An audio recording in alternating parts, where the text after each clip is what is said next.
트럼프 미국 대통령이 베네수엘라 다음 목표로 덴마크령인 그린란드에 대해서도 욕심을 숨기지 않고 있습니다. 어떤 속내가 있는 건지 봉영식 연세대 국제대학원 개건 교수와 짚어보겠습니다. 어서 오십시오. 안녕하십니까. 네. 자, 베네수엘라를 넘어서 이제는 그린란드. 그런데 그린란드는 덴마크가 지배하고 있는 곳이고 동맹국 아닙니까? 여기까지도 군사력을 쓸까요?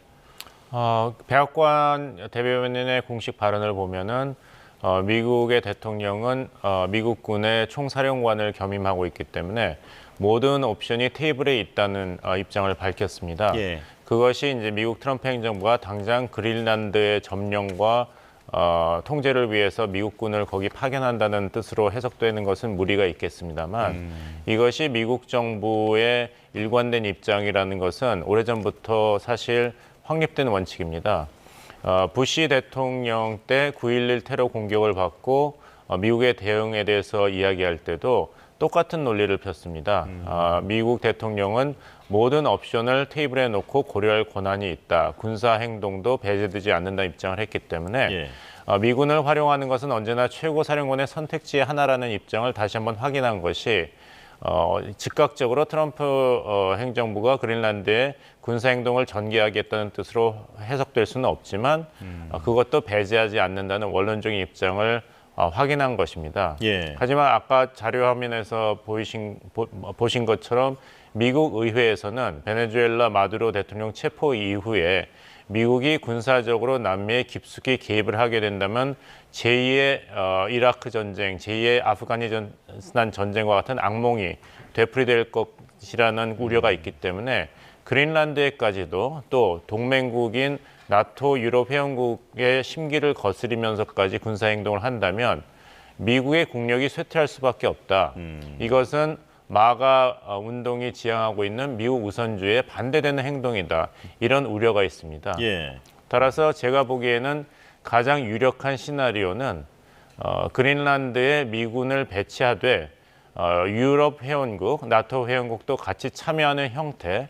그 다음에는 사실 전략적인 요충지이기도 하지만 트럼프 행정부가 그린란드 통제를 강조하는 것은 그 핵심 광물에 있지 않습니까? 예.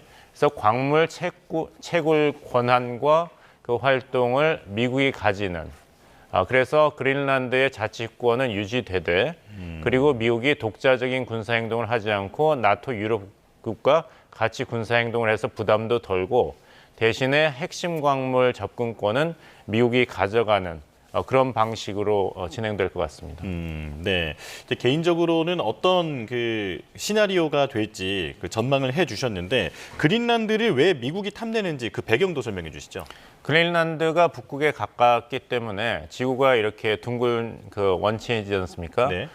미국의 전략적인 그 경쟁 국가인 러시아와 중국의 접근성이 굉장히 용이합니다. 그래서 그린란드에 사실 미국은 군사를 계속 주둔해 왔습니다. 소련에 대항해서요. 그래서 약 1,000명 정도의 규모를 유지해 왔는데 냉전이 종식됐지 않습니까? 네. 그 다음에는 이제 미군이 사실상 철수를 했죠. 그린란드로부터. 하지만 다시 중국과 이제 패권 경쟁이 격화되고 있고 또 중국과의 패권 경쟁에서 중요한 변수로 작용하고 있는 것이 핵심 광물 확보 아니겠습니까? 네. 히토류 경우만 보더라도 중국이 세계 매장량의 70%를 차지하고 있고 정제 히토류는 92% 이상을 통제하고 있습니다. 그렇다면은 반도체 생산이라든지 핵심 첨단 무기 생산에서 필수적인 요소인 이 핵심 광물을 확보하지 않고는 미국이 중국과의 패권 경쟁에서 장기적으로 승리를 확보할 수는 없는 것이죠. 그래서 예. 그린란드가 가지고 있는 원유와 히토류를 확보하는 것이 트럼프 대통령이 항상 한 얘기가 글로벌 시대에는 국가 안보가 경제 안보고 경제 안보가 국가 안보라고 했는데 그런 차원에서 그린란드에 대해서 미국이 관심을 보이고 있는 것입니다. 예. 조금 전 교수님께서는 그린란드에 미군과 나토군이 함께 주둔하되 거기에 있는 원유라든지 광물은 미국이 이제 개발을 하는 식으로 그런 식의 시나리오를 전망하셨는데 이런 부분을 유럽이 받아들일 수 있을까요? 그렇다면 유럽에 대안이 있습니까? 트럼프 대통령은 굉장히 솔직담백하고 투명하게 글로벌 안보 정책을 추구해 왔습니다. 일기 때부터. 예. 이미 미국이 어떻게 행동할 거에 대해서는 우리가 다 알고 있습니다. 설마 그럴 것이냐 했는데 이제까지 보면은 트럼프 행정부는 베네수엘라 마두로 대통령 체포를 포함해서 그리고 이라크 내 세 군데 핵시설 공습을 포함해서 확실한 승리라든지 이익 확보가 보장된다면은 군사 행동을 주저하지 않았습니다. 그리고 항상 해결책은 경제적인 해결책을 모색해왔고 예. 미국의 경제 재정 이익을 극대화하는 것을 강조했습니다. 예를 들면은 이스라엘 하마스 분쟁의 해결책도 가자 지구의 팔레스타인인들을 다른 데로 이주시키고 그 지역을 국제적인 휴양지로 만들겠다. 우크라이나와 러시아의 군사 분쟁도 미국이 중재해서 종전시키겠다. 대신에 우크라이나 지역의 광물 채굴권은 미국 기업이 독점한다. 이렇게 됐지 않습니까? 네. 그리고 미국 중재로 아제르바이잔과 아르메니아가 종전을 했을 때 그때 미국이 가져간 것이 양 지역을 연결하는 주요 통로 개발 권리를 미국 기업이 독점적으로 가져가는 것이 조약에 포함됐고 워싱턴 협정을 통해서 콩고와 루안다가 종전을 했을 때도 미국이 그 핵심 광물 접근과 경제 혜택을 양국이 미국에 제공하는 조항이 포함됐습니다. 그러니까 항상 미국이 핵심 광물과 원유 채굴권을 가져가는 것이 미국이 중재하는 평화 협상의 핵심 요소로 작용하고 있기 때문에 나토 유럽 회원국이 미국을 달래서 그린란드의 현 그 주권적 위치 그리고 자주권을 유지하게 하려면은 결국엔 트럼프 행정부가 원하고 있는 미국의 광물 채권, 채굴권과 이익을 어느 정도는 인정을 해줘야만 미국과 타협에 성공할 수 있을 것입니다. 네, 유럽도 아마 받아들일 수밖에는 없을 것이다라는 말씀이신데요. 자, 그런데 지금 최근 트럼프가 보이고 있는 이런 여러 행동들이 그 국가안보전략 NSS라는 문서에 사실상 예고가 되어 있다라는 얘기가 있는데 이게 어떤 내용인지 좀 소개를 해주실까요? 정확하게 말씀하셨습니다. 다시 말씀드립니다마는 트럼프 행정부, 특히 2기는 이미 미국이 어떻게 행동할 것인가에 대해서는 명확하게 입장 표명을 공식적으로 했습니다. 따라서 어떻게 본다면은 설마 하지만 트럼프 행정부 앞으로 어떻게 군사 안보 외교 전략을 펼칠 것인가에 대해서는 우리가 짐작을 할 수가 있습니다. 예. 왜냐하면은 이제 국가 안보 전략, 미국의 안보 전략의 가장 핵심 문서가 발표됐을 때 거기에는 베네수엘라에 대한 이런 군사 행동도 예견이 돼 있었습니다. 비단 이번에 마두로 대통령 체포 이후에 국무부가 이것이 우리의 반구다 이런 포스터를 내기도 전에 그때 국가안보 전략에서는 명확하게 이렇게 얘기했습니다. 서방구가 미국으로의 대규모 이주를 예방하고 억제할 수 있을 정도로 안정적이고 잘 통치되는 상태를 유지하는 것이 미국의 핵심 외교 전략 목표 중에 하나라고 했거든요. 그 차원에서 마루도 정권 축출이 그 결정에 이미 예견된 것이었고 그래야만 서방구 국가들이 미국과 협력해서 불법 이민도 막고 마약 테러라든지 마약 카르텔, 초국가적 범죄도 막을 수 있을 것이다. 거기에 대해서 효과적으로 대응할 것이라는 걸 이미 명시했습니다. 그리고 여기서 비단 남반구 국가들이 미국과 협력할 것을 요구하는데 그치지 않고 예. 한국과 같은 부유하고 강력한 국가도 미국의 이런 새로운 멀로 독트린, 남반구에서의 외교 정책을 지원하라고까지 NSS에 명시했습니다. 뭐라고 했냐면은 미국과 동맹국들은 막대한 해외 자산 및 자본력을 글로벌 사우스 인프라 투자 전략에 활용해야 되고 유럽, 일본, 한국 등 이 나라들이 합쳐서 7조 달러 규모의 순 대외 자산을 보유하고 있기 때문에 이 나라들은 미국과 협력하여서 중국의 포식적 경제 관행에 함께 대항해야 되고 남반부의 안정화에도 투자를 해야 된다고까지 얘기했습니다.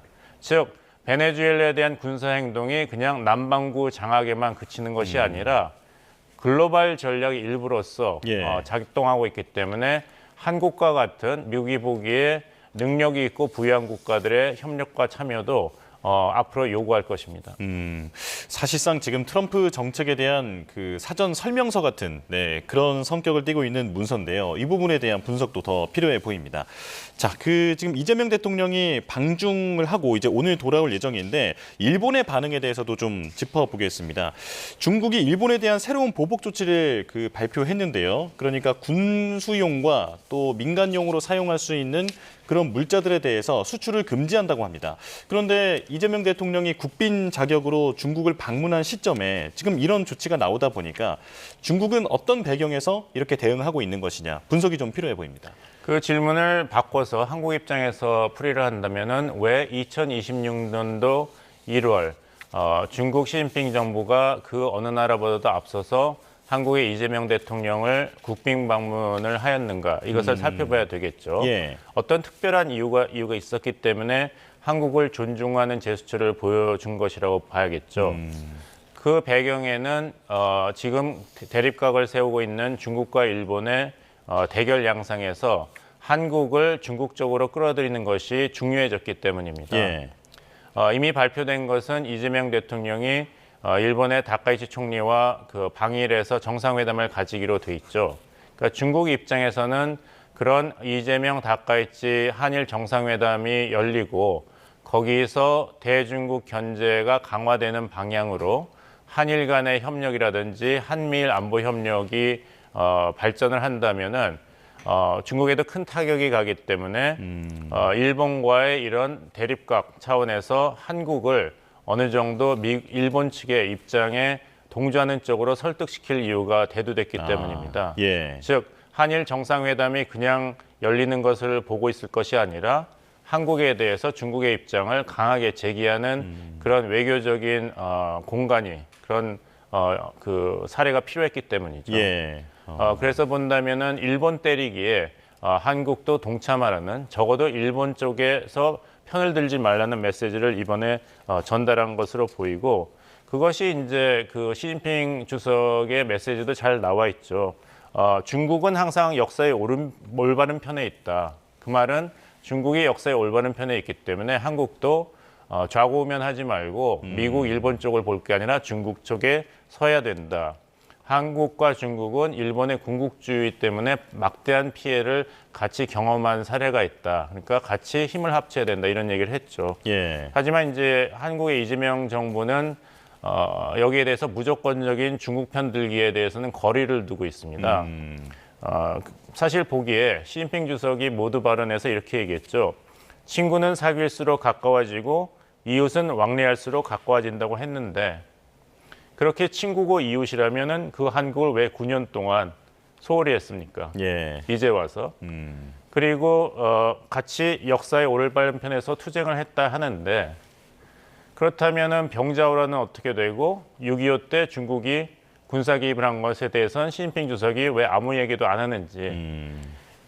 시진핑 주석이 제일 반기는 것은 이재명 정부가 윤석열 정부가 아니라는 것입니다. 예. 윤석열 정부 때는 계속해서 미국, 일본 쪽에서 이제 중국 압박에 동조했으니까요.